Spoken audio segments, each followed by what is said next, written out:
Jagdish Tiwari the Dawn Express में आपका स्वागत है। आशा है आप सब सुखी व स्वस्थ होंगे। घातक महामारी कोरोना के बढ़ते संक्रमण के बीच लॉकडाउन खोले जाने के लिए मंथन चल रहा है।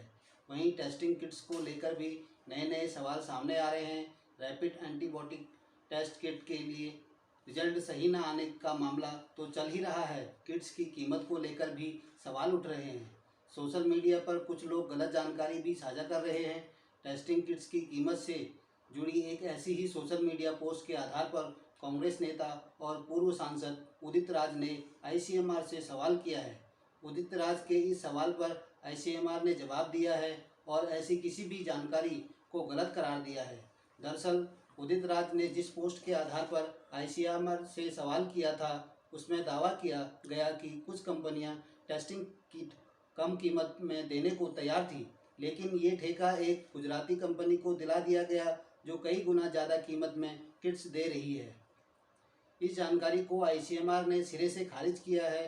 आईसीएमआर ने उदित राज को ट्विटर पर जवाब देते हुए लिखा, ये फेक न्यूज़ है।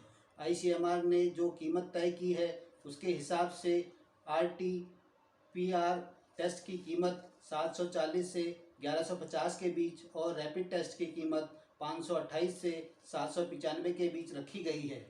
कोई भी टेस्ट 4500 रुपये में नहीं किया जा रहा है। इसके साथ ही आईसीएमआर ने कहा कि अगर कोई भारतीय कंपनी कम कीमतों में सप्लाई देना चाहती है तो उसका स्वागत है।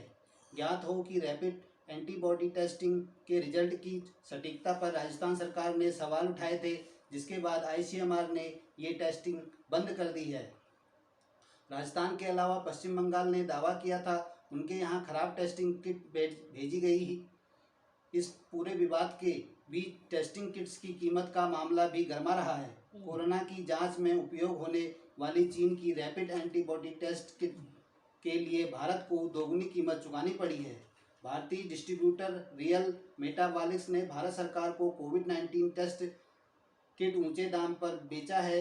वितरक और आयातक के बीच कानूनी मुकदमेबाजी होने पर यह मामला दिल्ली उच्च न्यायालय पहुंचने के बाद इस बात का खुलासा हुआ है। फिलहाल गलत नतीजे देने के बाद कई राज्यों ने इस टेस्ट के उपयोग पर रोक लगा रखी है। सरकार ने आईसीएमआर के जरिए 27 मार्च को चीन की कंपनी बाइफो को 5 lakh rapid test antibody test kit का ऑर्डर दिया था। खरीदार आईसीएमआर और आर्क फार्मो के बीच हुए करार के दस्तावेज मिले हैं।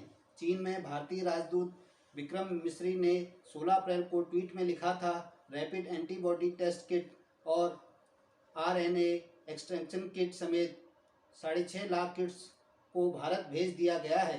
इन टेस्ट किट्स को आयातक कंपनी मैट्रिक्स ने चीन से 245 रुपये प्रति किट के हिसाब से खरीदा था। इसी किट को सरकार को 600 रुपये के भाव पर बेचा था। मामला उस समय गर्मा गया जब तमिलनाडु सरकार ने दूसरे डिस्ट्रीब्यूटर सान बायोटेक के जरिए इसी आयातक मैट्रिक्स से किटों को 600 रुपये प्रति किट के हिसाब से खरीदा। तमिलनाडु सरकार और सान बायोटेक के बीच हुए करार के दस्तावेज भी मिले हैं। रियल मेटाबॉलिक्स ने मैट्रिक्स द्वारा आयात की गई किट के लिए एक्सक्लूसिव डिस्ट्रीब्यूटर होने का दावा करते हुए इस मामले को लेकर दिल्ली उच्च न्यायालय का दरवाजा खटखटाया है। रियल मेटाबॉलिक्स का आरोप है कि तमिलनाडु में किट की आपूर्ति के लिए किसी दूसरे डिस्ट्रीब्यूटर को जोड़ना करार का उल्लंघन है। मामले की सुनवाई करते हुए कोर्ट ने पाया कि किट के दाम काफ़ी ऊंचे हैं। न्यायालय ने किट्स की कीमत को घटाकर 400 रुपये प्रति किट रखने का निर्देश दिया है। साभार डेली हंट। धन्यवाद। The Dawn express.